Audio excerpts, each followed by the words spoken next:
I can't speak for him, but I don't think that's what he wants to do. And it's very clear because he still wants to focus on he wants us and our partner studios to continue to release games that can be completely genre defining, especially for mobile.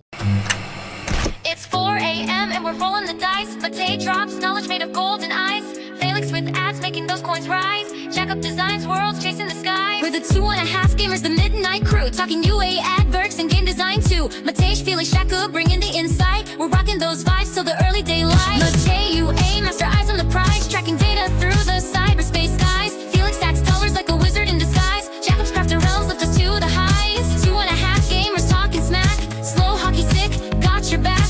Ads are beautiful, they light the way. Click it fast, don't delay.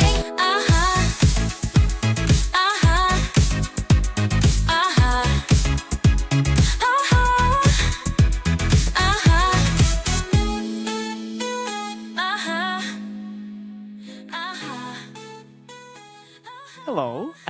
Hey, welcome to 2.5 Gamers, where we stay 2.5 steps ahead of the gaming industry. My name is Matej Lančarič. I'm Felix Broberg. I'm Jakub Remjer.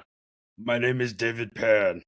And We are your hosts. It started so well. It went so Yeah. well. I know. It's fine. David, welcome to the podcast. So we have a special episode. Can you introduce yourself, please, and tell our Absolutely, listeners. guys. I'm so honored to be here today. I am a former viewer and fan turned now into a guest. As you guys all know, my name is David Pan. I'm currently spearheading business development, investments, and all types of fun things at Habby. Hey. The Woohoo. legendary Habby at the podcast at last. Thank you so much for coming. Yeah, it took us Absolutely. like 3.5 years? 3.5 years. Something By the way, like that. Jakub, before we join, please keep the mic close to your mouth because I suffer in the post-production quite a lot. Okay. You are like 5 decibels lower than all of us, and it really hurts my ears. But today we're going to talk about Habby and all the fun around your games and how you do stuff. It's important and everybody is interested to hear. Absolutely. And then I want to say before we kick this off, I'm curious too. A lot of people have mentioned before, like, oh, it's so hard to reach out to Habby. But I do know that there's quite another large population of people who have made contact. For you guys previously, you guys have spoken with Stefan. Have you managed to meet some other people from Habby in the past? Oh, Stefan only, and I don't think Stefan... He's the CEO for those who don't know. I don't think Stefan remembers us from the days where we actually worked with Boombit, and we met Stefan in Gdańsk, which was a long time ago. And Where then he was showing us the initial build of Archero. Yeah, exactly. Right. So it was a long time ago. All right, so And this then is we met- probably 2018 then, right? The 2018, yeah. Yeah. Awesome. Something like that. Do I get it right? But basically, this is like first time like Western interview with someone from Habby. No, so have you guys ever heard of my predecessor, Shrikant? I don't think I so. don't think so. Yeah, so basically Shrikant, he was running this whole show, including things like, PR and all that stuff for the longest time since 2018 as well. And then he basically put all the frameworks together. He's made it so it's like this transition for me from being formerly product guy now to business development. He's made it so smooth as well. So I just want to give a huge, shout out to Shrikant if he's watching. He might not be watching, but yeah, it'll be great if I can connect you guys with him too. He's still doing business development right now at a company based in the UK, I think. Yeah, for mobile games. Nice. There we go, light grenade. Light grenade. bomb. Yes. We got the mood. No, yeah, exactly. Now it's the real deal. Yeah, anyway, can you introduce a little bit of what's your current position? I mean, like work and stuff, David, at Habby currently, because director of publishing is one thing, but I guess every single company have their what does it even mean?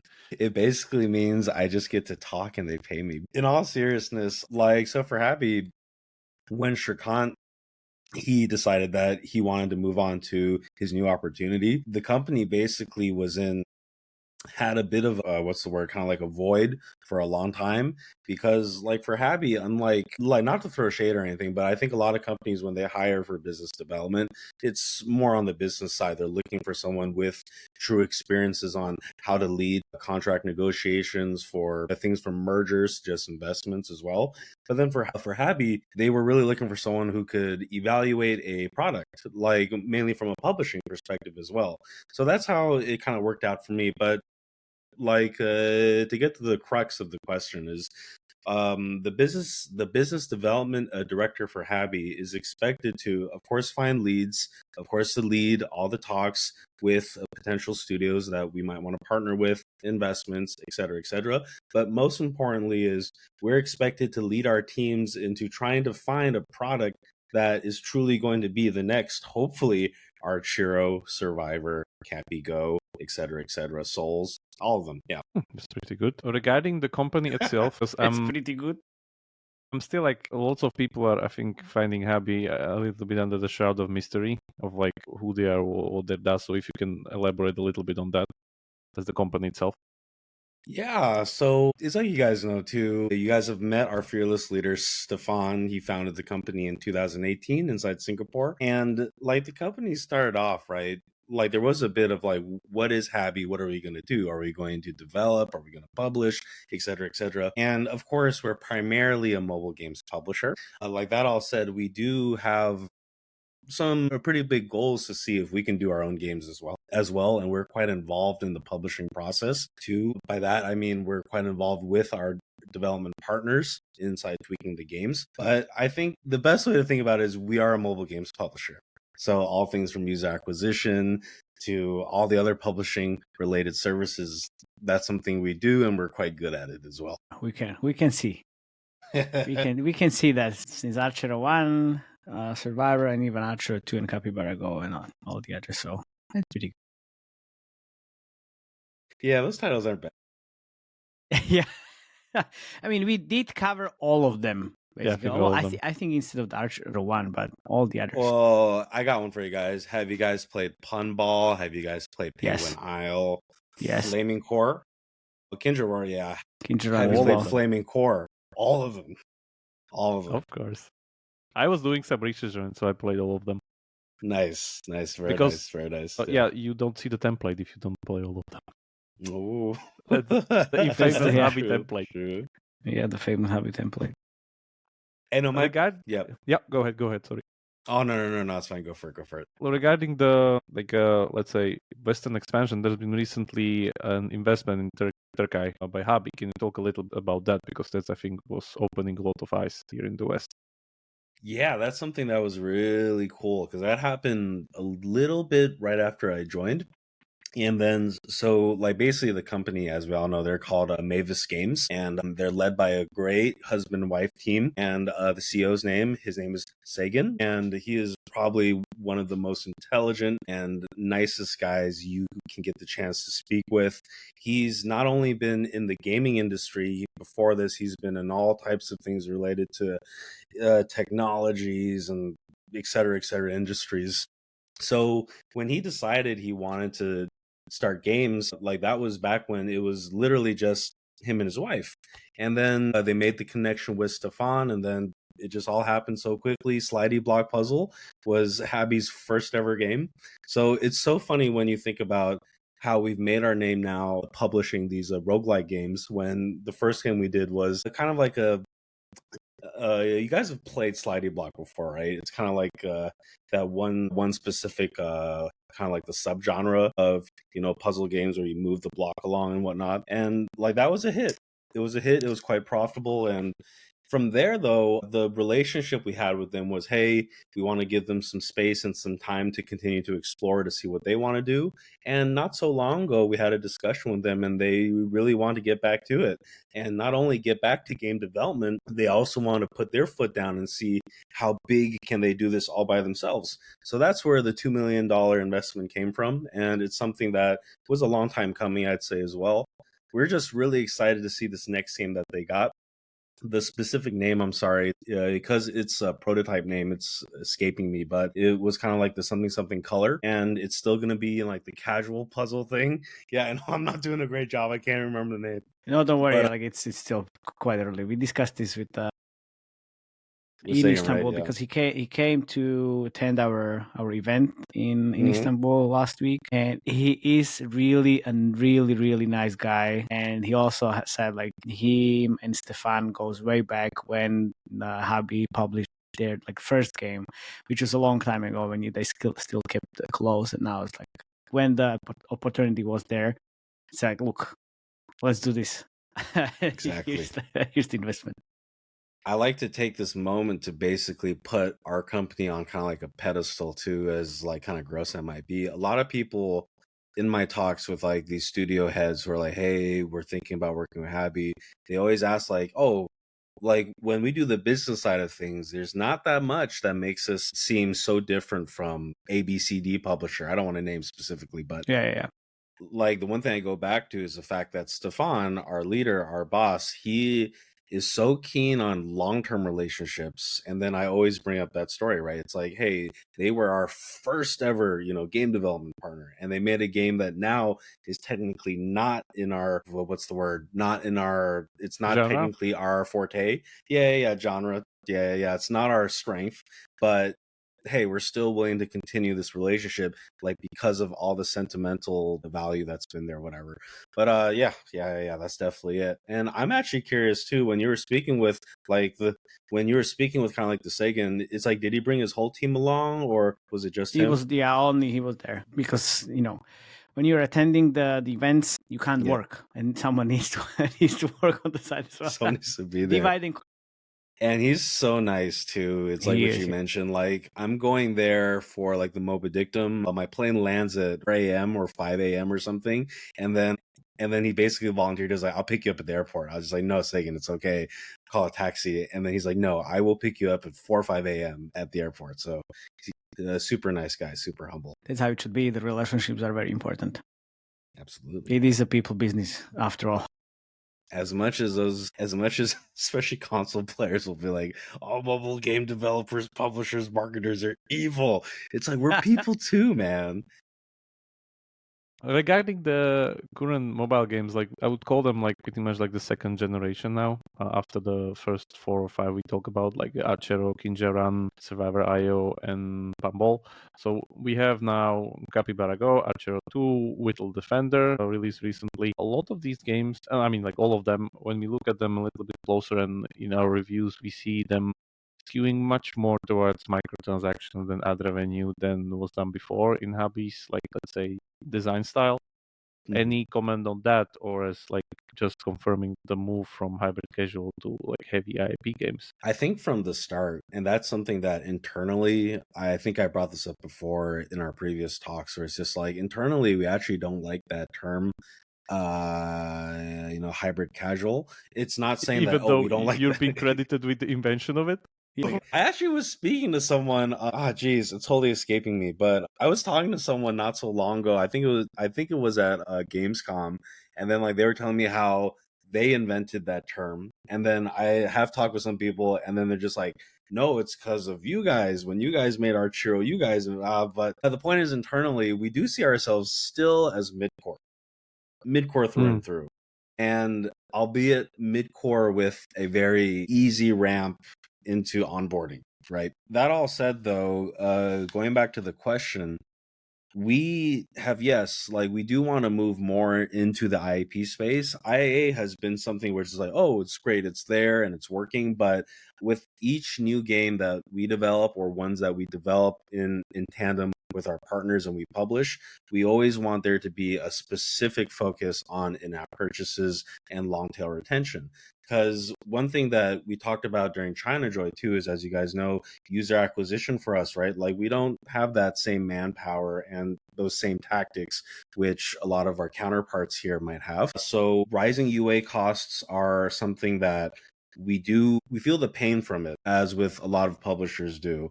And we do believe that as long as our games foster really high long-term retention, and if we try to get that IAP conversion rate as high as possible, it's something that we can live with. If I can just tag on to a question here, which kind of is about ad revenue, right? Because you used to have a lot more higher percentage of ad revenue, and now you kind of made this move, right?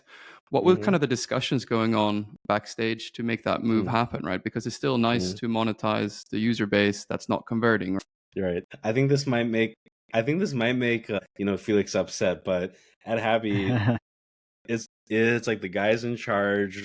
Like there still is this feeling, which is like the more ads we have, it's only gonna. Oh no, we lost Jakub. No, don't worry. Like He'll be back. He'll be back. It's like the more like it could be rewarded, it could be interstitials, whatever it is, it's going to impact the user experience. And at its best, it might make your play session a little shorter. At its worst, players will churn. In our minds too, we just want to make sure our retention is as high as possible.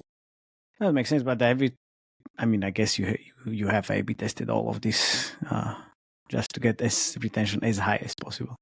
Yeah, and then it really just goes back to it's all connected, really intertwined. Where it's like, hey, if our retention's high and our UA costs are going up, then it's not that big of a deal. If our UA costs continue to be as high as we do see them, then a low retention rates, it's basically probably the difference of a couple $100 million even. Yeah. Sure. So basically, if you look at it like Survivor.io compared to Whittle Defender, if I saw your retention numbers, it would be way higher on Whittle Defender compared to Survivor.io. I do want to share something, which is like, in terms of long tail retention, there is a game that, I recently talked about this, like Survivor.io and the first Archero, their long-term retention is like the chef's kiss. And then I'll just leave it at that. Yeah. One thing we saw the retention numbers for Archero when it was early on, and it was already like chef's kiss on steroids. So yeah, Stefan was showing us actually. Yeah. Right. It was a long time ago. So, but still, yeah. And we can see the huge success of Survivor.io. So again, we can understand like where it lands. Survivor.io and Archero, they're really special, I think. And then that's why Survivor.io is in a lot of ways the true successor to the first Archero. So yeah. One thing I want to add here regarding the context of this discussion, like we're currently looking Whittle Defender on screen, is that I think it was after Legend of Mushroom where I noticed that basically the infamous template got upgraded with a lot of their perks and stuff that Legend of Mushroom was running. So I put it out now at something like version 2.0 or maybe 2.5, especially with stuff like Felix was mentioning. Of course, it's 2.5. Yeah, okay, 2.5 then. Stuff like the lifetime privilege cards and like stuff like that, because that's basically the push from the ads into like more IAP skew territory. Like for us, as you said, like if Habby itself was always looking at itself as a midcore, for us in the West, it always was like hybrid casual, but now it's like, even for us, it's midcore because it's like, as core as it can get. And Whittle Defender, by the way, it's like the most core-ish game you have, if I understood correctly, because just the meta, the spend depth, like it's a squad-based game, which you don't really have on the other hand. Like all the other games have just inventory systems of a single character and so on and so forth. Yeah, but look, nice. Before you go a little bit deep on the template side, David, you mentioned the rising CPIs and all of this, and honestly, the ads part can help you with that because it's gonna, if you add like the blended ROAS campaigns or the added ROAS campaigns, it can drive the CPI down, but you're gonna get very different player profile. So I mean, I can get the movement towards more IAPs because it's way more quality users that retain longer. I remember having a conversation with our director of user acquisition actually about this not that long ago, like a month or two ago. And like, let's just say it's all things we're still working in, like we're still trying, experimenting. We're really excited because we have a very special game that is in soft launch. It's not the one that you guys have seen or people talk about. For that game, we're going to try to do a lot more with that. We're going to try to break how people view what Habby has been doing with our last few launches, from Capybara Go to Archero to the Whittle Defenders. Yeah, that one's gonna be interesting. You're going for Forex template, fake ads, fake no, game, no, real no, game?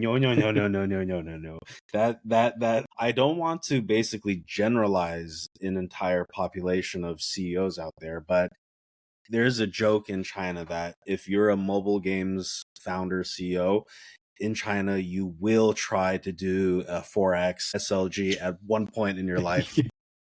And then that might be the last game decision you ever try to make too as well. But I don't think that's the case with Stefan. I can't speak for him, but I don't think that's what he wants to do. And it's very clear because he still wants to focus on he wants us and our partner studios to continue to release games that can be completely genre defining, especially for mobile. And with that comes a lot of expectations. Like I've talked about this before as well. Like we see Archero, like a lot of people say Vampire Survivor clone, but then in our minds it was like we refined this genre to be literally perfect for mobile. Just one thumb gameplay, super responsive, yada yada yada. Yeah. Which studios is it you guys look up to the most? Is it like the Supercells of the world, or is there any studios that is just you guys go like, oh, that's cool? I like to say I'm going to give a really diplomatic answer here, and it's that there are so many studios and publishers that do something so good, and maybe they do some things that aren't so good. We just like to focus on all the good things that each one of them does and see which ones can we replicate, which ones can we do better. And for those things that we're like, it's really clear, like we can never achieve this, we just won't bother. Like, for example, not speaking on behalf of the company, but let's just say if you're a company that's really good at huge budgets for user acquisition for Forex, that might not be something we're so keen on doing, at least not now or the near future. Yeah. Like the other answer is you look into the mirror and say, publisher of the month, Habby. And that's actually pretty cool too, because it's not that we specifically tune those press releases out. I just think the only one who's really paying attention to that stuff is probably me, because the rest of the team is so focused on like, what's our next game? How do we make this better? I'm the only one who's like, I'm on LinkedIn all day. I'm on like stuff like this all day. But maybe that's why they hired me, right? I'm basically LinkedIn boy. Okay. Yeah. Moving on a little bit further, then we had an episode by Lemon recently on the channel where he covered again the minigames market of WeChat minigames in China, and there's a special section dedicated just to Habby, so just wanted to go over it very quickly, where there's a Capybara Go reskin version, as he named it, which is again something that we talked about before, basically Capybara version in I guess that's the Chinese team there. Then there's the Capybara Go 2.0, which is with Habby new meta system as said. This, if I'm understanding correctly, is the one that's coming from Whittle Defender because it's with RPG, much more deeper meta, stuff like that. Again, Trinkingdom's team, which is a China local team. So again, very, very localized. And then the last one is, again, I'm saying like a little bit of surprise to me. There's a Clash Quest kind of follow-up, which is the Supercell game that was killed some years ago with the new meta 2.0 Whittle Defender system. Taking all these into account, just wanted to get your comment on like how do you see currently the WeChat minigames platform for you, and especially in your context of your soft launch strategy. Yeah, so I will say two things. One, for the WeChat minigames, right? It's kind of like the implication there that your game is published on this platform. It's going to have to go through some changes as opposed to if your game was specifically published for kind of like the traditional platforms. You might have to tweak how the game performs to make it run well on WeChat minigames. Because of that reason, that we can push the game's performance to. Like things as simple as feedback, responsiveness to how the graphics play out. So that's one thing, if that makes sense on what I just rambled about. No, all good. Cool. All these are things that we're very aware of, and how we treat this platform, we're not holding it on a pedestal. I think that's something that's pretty interesting, that now all these Western developers and publishers are like, oh, WeChat minigames, we need to get on WeChat minigames. Right? Yeah. But it's like, oh, are you sure you want to be on there? Is it even worth your time to be on there? And what I've noticed is a lot of old school publishers for mobile games, like these guys with huge IPs behind their games, they're so keen on breaking out into this space. I think that might be like pretty good, or who knows what can happen. But more than likely what we think is if you just go on there, your thing's going to get copied. Your IP might not be too relevant to the local Chinese who are playing, and the rest is history. But yeah. Okay, sounds like people only see the revenue golden part. potential. Yeah, the revenue potential. It's like, people awesome, you're gonna earn so much money. Yeah, like people are just like, oh my god, like the whole population's on WeChat, and then like, oh my god, my DAU can be like this much. I just have to, yeah, that's all true, but how are you going to get people? How are you going to get the people continuously playing your game if you want to do IAP? Who's going to be your Chinese, like what's it called, the ISBN like license, whatever. The middleman. Yeah. Also, like although it's how are you easier gonna do now UA? to get it. How are you going to do the UA? Yeah, exactly. Like there's this one game in China called like the Xian Yu Zhi Wang, and I don't know what it's called in English, but it's it's like the fish game. It's like a idle RPG, and then like they go hard on the ads too. Like my WeChat is flooded with their ads. So yeah. Yeah, we had like a casual discussion at China Joy with Lemon. It's like, these guys, like few people, like they're spending 2 million a day on WeChat mini on the UA. Like exactly. I'd love to share a story from when I just started in the mobile games industry, and then at my first company, they stopped trying to do China market because, and then this is back in 2017, 2018, they stopped doing China market because they felt the UA was too expensive. I don't know how they feel now compared to what's been going on in the rest of the world, but yeah. I think that's consistent what we hear from other companies when we go to China, always that Chinese market is actually even harder for them than the overseas market and the Western market. Yeah, also people don't realize as soon as we came to China for China Joy, like there were already so many clones of games on WeChat with so many new like plus ones and iterations. Mm-hmm. So you push your game into WeChat, and then next day they're gonna be 10 clones. Yeah, way better than your game. Way better.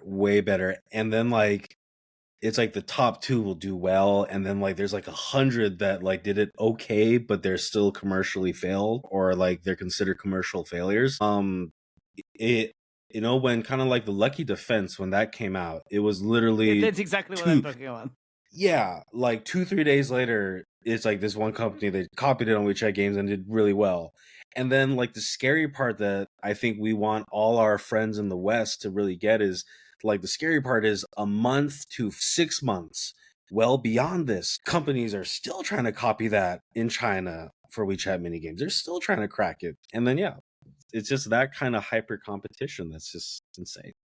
Ruthless. Yeah, that's the thing that people don't understand, I guess. That's why I wanted to bring it here, because to hear it from a like local Chinese studio, because WeChat minigames and everything we say about is great and everything, but you need to compete in much higher gear compared to the Western market. So that's there. Anyway, moving on. Thanks for that. Yeah. How did you guys feel about that one game though? I'm so sorry. How did you feel about that one?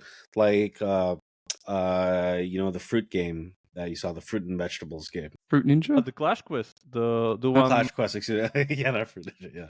The one Clash taking Quest. On the Supercell's legacy there. Yeah, because you guys found it, and then like there are quite a few people that are talking about this like a month and a half ago. How'd you guys feel about it? It's like, did you guys play it? No, I haven't played it yet. But I know the game from. Please share the link with us, and then we can play. Yeah, us. We can go into the charts. I don't think it's up anymore. And then this is one of the titles I was like, I'm not going to talk about this, but because you guys, boom, it's right here in front of my face. It's like. Yeah. There's gonna be what you see now might not be what it is. If heavy iteration in the meantime. Yeah, I guess. Yeah. Like I'm keen on like what's there, because if I remember correctly, this whole thing was actually taken from one of the PC Heroes spin-off games where they had this mechanic, and then Toko designed it in Supercell, which is their pristine guy who did like Boom Beach. Brawl Stars and like Heyday, and like pretty much one of the best designers they ever had, and then they killed it actually. So I don't know, like we don't really see that much puzzle RPGs coming out recently. Like the days of Empires and Puzzles, all those things are kind of long gone. So I'm a little bit skeptical, even though that somebody's still probably viewing something in this idea when you picked it off. So let's see. We'll see. Always great to see some innovation. Yeah, we will see. I think before Q4 ends, before Q4 ends, you guys should be seeing something pretty freaking cool. Pretty freaking cool, yeah. Can't wait for that 4X. How do you see currently the biggest challenges for you in the Western market as for Habby and its expansion, scaling, and pretty much getting the market share that you need? I want to say it's something that a lot of publishers who have released titles that are pretty successful in the usual countries in East Asia, like South Korea, Japan, Taiwan, or China, that like we're all dealing with this thing, which is like, hey, the games do great in these regions, but we can't replicate the same level of success in the West, aka the US. Is it something we view as a challenge? Yeah, we definitely do. We're actively trying to see what can we do to make sure our games are in this, like, we don't specifically mention them, but right now they're popping in my head, like, Supercell, at least kind of like the classic Supercell. By that I mean like from Brawl Stars and Clash of Clans and etc. Like all these games, they do so well worldwide, period. And that's something that we wanted to see our new games achieve. All in all, our newer games, they still did really well. They still are doing quite well, especially in the US. But are they at that same level that we see in specific regions that I mentioned earlier? Maybe not as high. And that's something we're going to try to fix. And it all comes down to the monetization as well. And like we at Habby, we truly believe that monetization is a big scary word, especially from a user perspective. But how we can tie that into not just live ops or not just blah blah blah, but into the core loop. When I look at the comparison between you and Supercell and the UA and the creatives and all of it, that's your biggest problem right there in terms of the US and the West. You do really well with all the creatives in Asia because you know how to do it properly. But when you use the same creatives in West, it's not going to work. That's why the Survivor IO did really well, because of the theme, because of the ads, and basically everybody copied your ads. Just right now, for my games, and when I work on different midcore titles, or not even midcore, but anything else, I just have this concept which is called Survivor IO, which works everywhere. It doesn't matter. It works really everywhere. That's why it works so well, and you could scale. And then you look at the Capybara Go and all these different creatives, which are not really tied to the gameplay. You have the Capybara, but it's so Eastern oriented. If you don't change that, you're not gonna win in the West, unfortunately, because it's just the CPI is so high exactly because of that. The monetization is great, but the CPI is bigger. And then the lack of playables in all the different channels, that's where you need to push a little bit. I definitely internally we talked about this before too. And then in fact, during our conversation inside China Joy, that was one of the first things I made it a point to go back. Right. Yeah, like sure, we're just going to continue. Yeah, definitely. It's a long process. And then like we're at that point too, which is like, hey, if we can publish the next first Archero or the next Survivor, that'd be great. But right now the mindset's like, hey, that was the past. We need to do our best to see what we can do to change some things to achieve that same success, whether that's in UA or whether that's in a game design even. But yeah. Absolutely. Wholeheartedly agree with you, Matt. Or, you could go the dark way and join the Forex group right over the block. I mean, Jakub, I don't think this is going to work that well for Archero, because Archero or Habby in general, like you already have the kind of the wider appeal a little bit and the kind of smooth onboarding into the games. I don't think, what would you do? I'm not saying do fake onboarding game on top of Survivor. I'm saying put Forex behind Survivor. Yeah, for Survivor. Jesus. I think you guys know this story. At my first company, we primarily did slots games, and then our boss was like, I'm going to do a Forex now. And then I was like, holy fucking shit. And then so it's just insane, because I've heard the stories about how, for example, Sentry, like how they built it up to this point, and it was very methodical, and it required a lot of moving pieces, including like, hey, I'm just going to have... That's even that doesn't work like that. Exactly. Yes, I'm glad you guys said that. Yeah, it actually does not work for all genres. You can't just do that. But then we tried it and it was a spectacular failure. And then, like, just rounding back that experience, if a team, I'm not even speaking for Habby here, just like for in a video general. game company, in general, if you want to do Forex, you're going to actually have to go and probably poach a producer and his entire team. And that is not cheap. Like, that's like, you're not even doing user acquisition yet. You're already spending a hefty amount. And then, I mean, but who knows? Who knows, though, right? Like, you never say never. Never say Forex. You never say for it. Never. Hey, my first Forex game, like not counting like, traditional PC Forex games, like my first mobile Forex game was actually a game by the name of Kingdom Guard, the tower defense, and then Yes, turned we into know, a we know that for fun. We know So it. we're pretty well. We know Yeah. that for fun. Yeah. That game just like completely blew my mind. I was like, what the F? And then, Yeah. and then you get into it though, like I was talking to Exactly. River Games too not so long ago, and then it takes a special breed. It takes a special breed to do this. And then what's funny is now, like we were talking about this with China Android, there's a few Western developers out there too now. They're like, hey, we can do this. If GameLoft did it, we can do it. So yeah. Yes, exactly. The famous last words. How hard can it be? Yeah, I have like. I can just get a little bit of market share and I will be fine. Yeah, I heard that But- multiple times. I do want to check myself really quickly. I did not mean to say that like, disparagingly, because at the end of the day, I do think it is pretty important that non-Chinese publishers and developers, try to throw their hat in on this. Because right now, like, it could be a cultural thing, it could be whatever. I just don't think they're fun. But I love, Forex as a genre, especially like my PC, like Forex games, grand strategy, whatever you want to call it. So I do think there's a lot of room to make it better.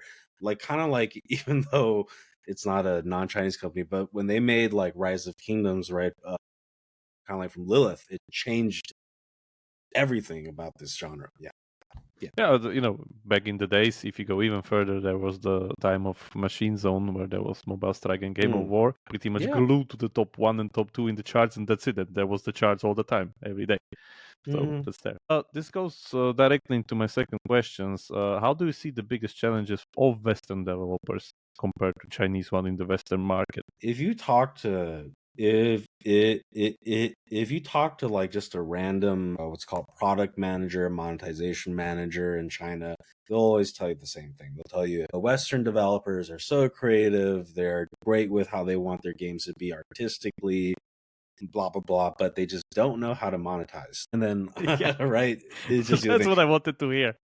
Amen. well, I've spoken with a few of my like very good friends who are developers in Canada and the US, and then the conversation usually goes down to like, maybe it's they don't want to admit it, but I like to think that they don't want to do it because there's some kind of line in the sand that they don't I want to mean, like cross. moral high ground? That's been Moral there. high ground. Yeah, moral high ground. And whether or not we want to believe that is the fact, I will believe that, like, because I think monetization is it's a tricky thing to get, but if you really wanted to go out there and to learn and to unpack it, I think it's totally possible. I really do think that there's a lot of developers in the West who just don't want their game to turn into that. But I think you guys know much more about this than I do, because not only have you guys worked on that side before, like for example the Yaku, but you guys have spoken with so many developers in the West. Yeah, I've experienced What do you it guys think of firsthand. it? Literally, like, we won't put Yeah. gacha in our game. That was the answer. I'm like, really? Yeah, we refuse to add more ads in this game because we Allergic to feel money. It's yeah, hard. we feel that is mean to the players, or the players won't like it. And you're like, okay, I think that's a great point from Felix too, right? It's like we're talking about the admon, and then I mentioned earlier too, right? It's like we don't want to go too heavy on admon, like, because there's perception that's like, if I raise our imp DAO to like more than 10, all of a sudden there might be a fucking Jesus Christ, I can't use big words. It's like the retention might go down, and then like the imp DAO goes up, but the retention goes down. An inverse relationship. Thank you. Sorry, inverse relationship. Yeah. So why did I get a master's degree if I can't even use those fancy words? But but then we mentioned things like, oh, but then what about a battle pass? Won't battle pass make retention go down? Well, it's really interesting stuff. And I'm not on the data team. I'm sure if they delved into it, they might be able to see a thing or two about that. But if we go back to the question, right, it's like, what's the biggest challenge for like these Western devs? I've spoken with quite a few, and I've seen them come up with really great core loops. Yeah, but the monetization, and then even not just that, it's like the core loop is really good, but it's like, what's the deeper kind of like, what's the progression meta? It's like they have something there, but it's like, is that really going to facilitate somebody coming back to the game in 2-3 months? Spending $100. Yes, very much. See you later. Yeah, thank you. Or never. See ya. Right. Yeah, this is the point where I've been telling, like, for the last, I don't know, 10 years basically. Like, the moment that I like understood what free-to-play game design is about, like, monetization is the game design. If you don't have monetization in mind when designing the thing, you can't just duct tape it all later. It just doesn't work like that. I think that's the problem with, like, the romantic designer or developer part, where I completely agree. Like, some people aren't here for the money; they're here for the art. It's completely okay. But you can afford your moral high ground when your game is profitable and it's like LTV or viral success or something, and then you can have these things. If your game is barely managing it or like struggling to get out of soft launch, like, goodbye. Like, that's just what's gonna happen. Talking about soft launch, you have an interesting approach to soft launching. And we were kind of thinking like why Asia first and then global, then like you opening up different geos, markets. How is that? It's changed. It wasn't like that before. Yeah, with it wasn't like that Archero and before. Survivor. What's the kind of thinking behind? If you can talk about it a little bit. I think you're referencing, it's like that one country we like to go hard in, and then we bring in like 2-3 other countries in East Asia, and then from there it's just okay, we just go, right? Yeah, because you mentioned if it doesn't work in Vietnam, then you kill it. I don't remember. I don't recall saying that. No. I mean, no, you didn't say it like that. But if it doesn't work, then you need to refine. Right. So like basically comes down to proxy countries, and that's something that I really love about Habby cookie cutter template, which is super important if you're a smaller team and you don't have those same pillars to help you support advanced testing or advanced hypotheses making, right? But then for Habby, it's like they're quite clear, like, this is our target audience for this game. We know what country is going to give us a good proxy, and then blah, blah, blah, you do it there. And then whatever happens in the rest of the world, we're pretty sure it's going to be replicated from these countries we've chosen. Now, will this change in the future? I think it will, especially when we start doing games outside of this specific genre or subgenre. So it's something we're aware of.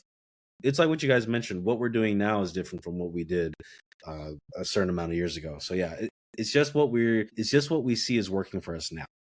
Because you have so many data points that like if these are the benchmarks, these are the KPIs. If they're better than what you saw before, then you move forward. If they're not, then you need to refine. Right, definitely. And that's something I will mention too. I don't know why it is. Maybe I haven't talked to enough of them. It seems like a lot of Western developers, they're not super strong on event mapping. It's like they're aware of event mapping, but they're not doing as much as they could.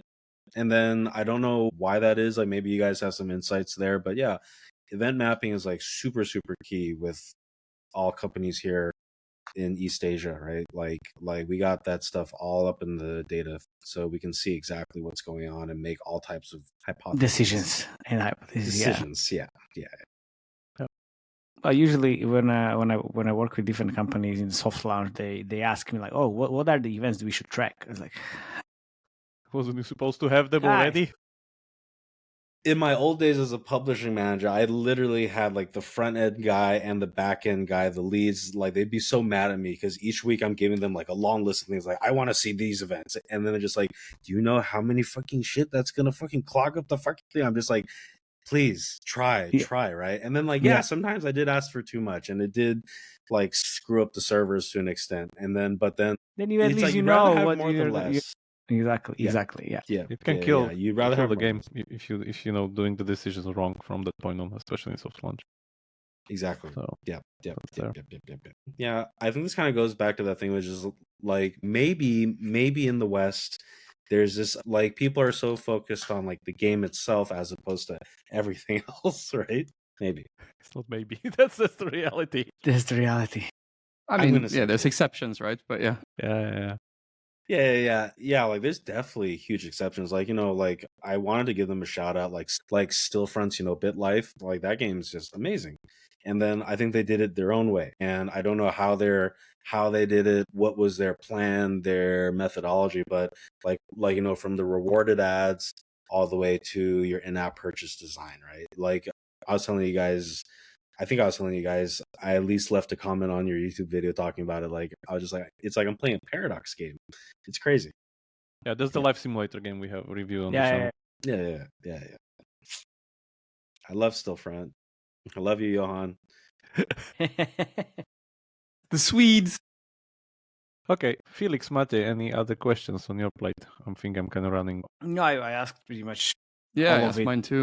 Because we don't wait until it's our turn. We just want this conversation going and flowing. That's the key part of the discussion, Jakub. I think what's next for Habby then? Yep. That what we can kind of Wrap it up. expect. I was about to say, like, now sounds like it's a good time for like kind of like the shameless plugs and like all that stuff. I have my own product line, and then I'm gonna send them. No, I'm just kidding. I don't. But in all seriousness, I think what's next for Habby, right, is probably the same for a lot of publishers. The next game, and like what's going to be the next game, and then like the next game after that, and that and that and that. At least that's my focus and the focus I want for my team. And then how to achieve that really is, I just tell people, if you are a studio, big or small, regardless of what genre, if you guys have an idea, please feel free to share it, even for Forex, because I've spoken with a team actually that is doing a Forex, actually 2 teams. And then it's actually something that we'll always at least talk about internally, and we'll weigh the pros and cons, because the Habby today is most likely a little different from the Habby 1 month ago, and et cetera, et cetera. We will always take into account what resources we have on hand and what we can do to accommodate a certain type of game. And if the risks outweigh the gains, then yeah, we'll say no for now, but the door is never closed. So again, we want to see if we can break out of being known as the roguelike guys. Does that mean we'll be doing a match 3 game or something like that? Like, I don't know if it'll be that big of a pivot, but we're open to a lot of things. Yeah. Nice. Those just to confirm, those 2 Forex games you mentioned are Western or Asian? Western. Okay. I don't think a Chinese team would. Now, I don't know. Like, keep in mind, I'm not like a real Chinese person, right? I'm like kind of like a fake Chinese person. Come on. No. It's true. Like, sometimes I get into a cab and the people are like, "Are you Mongolian?" And I'm like, "What?" So I have never heard of a case where a producer for a Forex game in China will actively go out there and be like, "I'm looking for investments," or this or that. Usually what I hear of is a publisher will identify a special potential opportunity, and then they'll actively go out to try to poach a producer, like to work on the Forex game with their idea. But in the West right now, we're seeing a lot of guys are like, "Hey, I have an idea, I need investment," things like that. Yeah, so that's different. So how people can reach out to you? Yes, I'm sure we can do our kind of like the magic video thing, and then my Habby work email will pop up, like, bloop, just like that, and then you guys can reach out to me there. I can do that. Nice. And then if you go on to LinkedIn, there might be a million David Pans, but try to look for the fat bald one, and that may narrow it down a little bit. And you then know what I can do? in, Put your LinkedIn notes. URL into the show notes and profile. Don't worry. We can. That sounds like make it a little bit easier for people.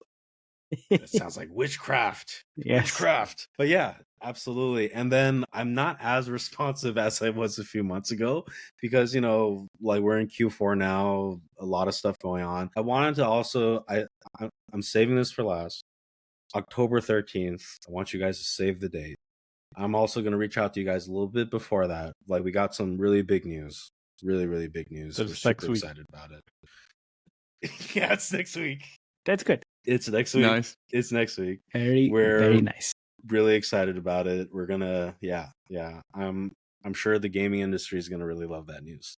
Yeah. Habby's getting bought by Saudis with fun. let's not jump. Let's not into- speculate. Yeah. Let's not speculate. Let's speculate. We'll see. But which means it's gonna go live before. Yeah, gonna be fun. And I do want to say, like, I'm already picturing this, like, kind of like from the viewer's perspective. I feel kind of bad because I feel like there wasn't that much insight that maybe someone wanted you- to learn Habby. You That would be was a lot, surprised, no man. worries. There was a lot. Yeah. We can judge. You know, But sometimes I it's do just want to, yeah. sometimes it's just better to hear it from the culprit The itself source. and confirm the stuff that we're saying, because you never know. And once at least you confirm it, it's like much better than nothing. So don't worry, it's still okay. Well, cool. Well, I feel really good about that. But there's one thing I do want to, like, if there's something that, like, what games are on your guys' radar right now at this moment? I know you guys do the games radar video each month, but what's something that's on Soft your launch guys' sonar. soft launch sonar? Excuse me. Sonar, radar, whatever. What games are on our mind currently? Or you mean like what's like yeah, so there's lots of movement in social casino we are very keen on looking at. For instance, there was this new Rovio game that's pretty much iterating social casino, and the whole social casino is going to be 4x in the next few months, it seems, meaning that they're taking on the like additional onboarding game into the creative streak. So that's there. Then there's a lots of movement in the, let's say, non-conventional puzzle genre, which means There's Lucky Adventure as well on the menu for us. Lucky Adventure, like lots of these, like I would say, trends that are popping up. There's lots of Steam stuff also that, like, we just covered the Megabon game, which seems to, by the way, it's already past 100k CCU in the meantime, so it's still growing up like crazy. And Literally that just game's bought gonna that be game. that game's gonna be copied to hell on both both WeChat, both mobile, everywhere. Like that system is done very, very well. Like that was one of the games I wanted to talk with you guys about too. I don't know if we have enough time today, but yeah, for Megabonk, I'm really excited.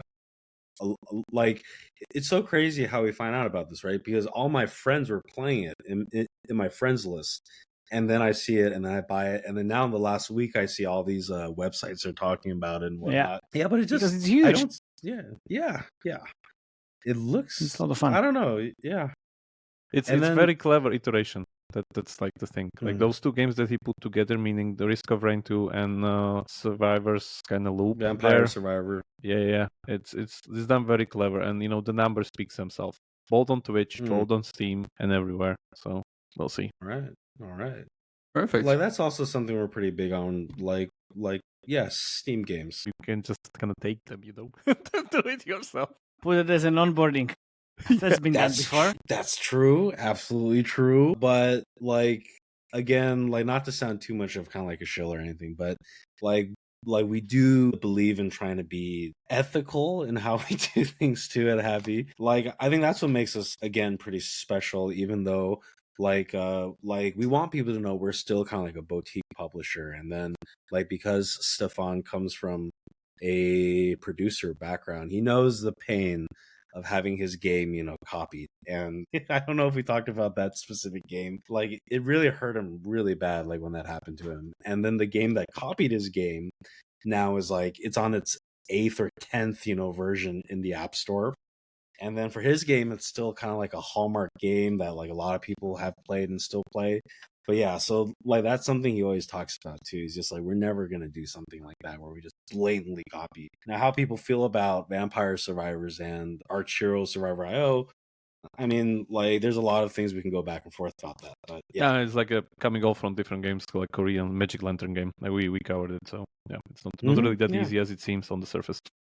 Yep. If you know how it works, then you know it's not easy. Yeah. Absolutely. Thank you very much, David, for coming. It's amazing, and I hope to see you soon. I mean, guys, Jakub is going to see you in Istanbul for Mogidictum. I'm going to see you hopefully sometimes next year before China Joy. If not, then China Joy it is.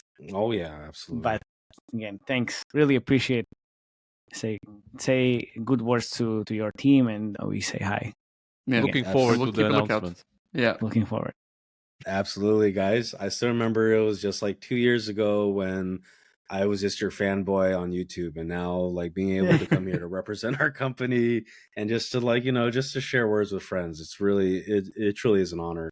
And then we're really looking forward to have 2.5 gamers play our new games as soon as it's ready. I'll see what I can do to get that into your hands officially earlier than. Nice.